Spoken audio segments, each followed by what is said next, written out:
family consumption lang po ito. Kaya po, yung mga team gloves dyan, magsitigil kayo, ha?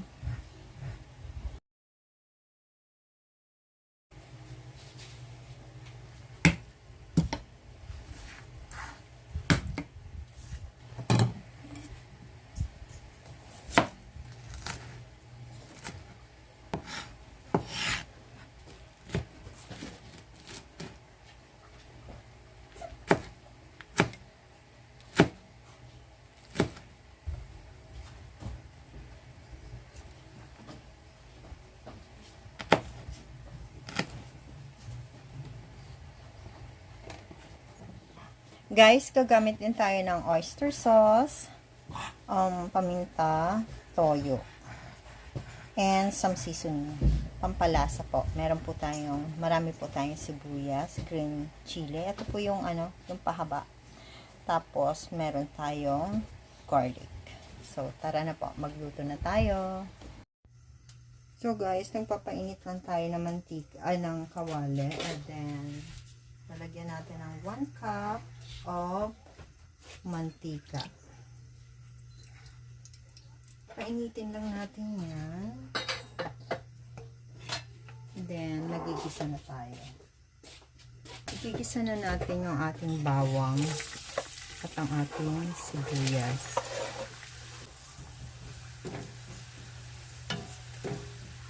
Ang bango. So guys, ilagay na natin yung chicken.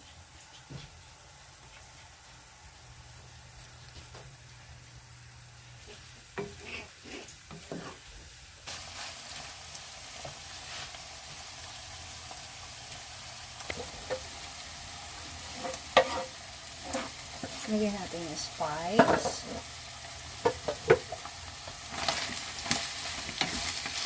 Lagyan natin ng paminta.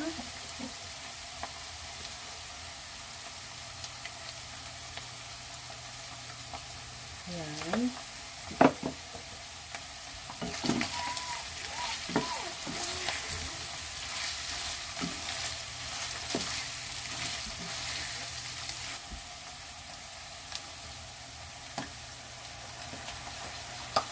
Bay leaf or laurel.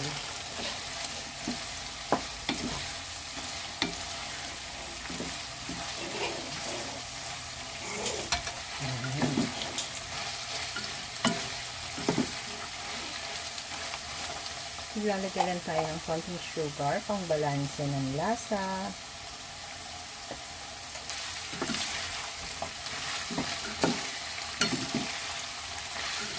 Guys, optional to ha. Gusto ko lang na may konting scent ng star anise.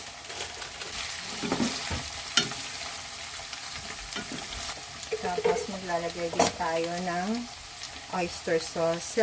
Sa nakita nyo, hindi pa tayo naglalagay ng asin kasi maglalagay pa tayo ng chicken cubes. So, bali, pag ako nagluluto, hinuhuli ko talaga ang salt. Titikman ko muna siya. Kung kulang siya sa asin, after mailagay yung ating mga pampalasa, saka lang ako maglalagay ng asin. So, ayan.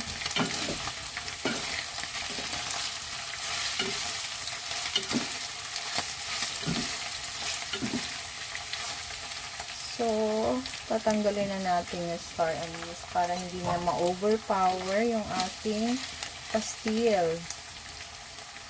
So, kailangan bilang nyo yung inyong star anise.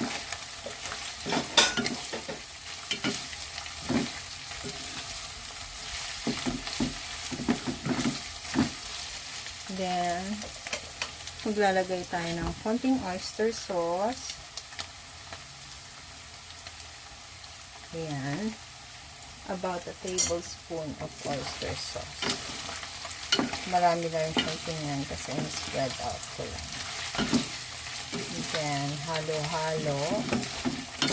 Tapos, titikman natin. Bali, ang ginawa ko is spicy pastil.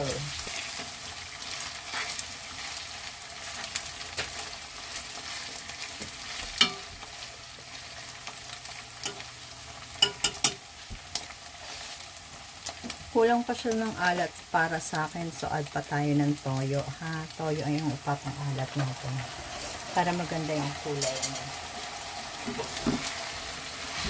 Pero dahan-dahan lang kasi ang dato puti is maalat. Kung ipipreserve nyo to, guys, maglalagay lang kayo ng konting suka, ha? Okay. Then, wag mo munang haluin para maluto yung suka.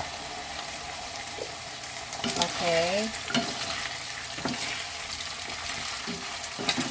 Pag nakasingaw na yung suka, pwede mo na siyang halu-haluin.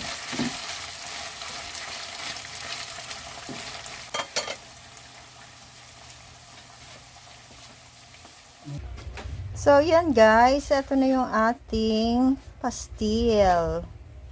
Ayan.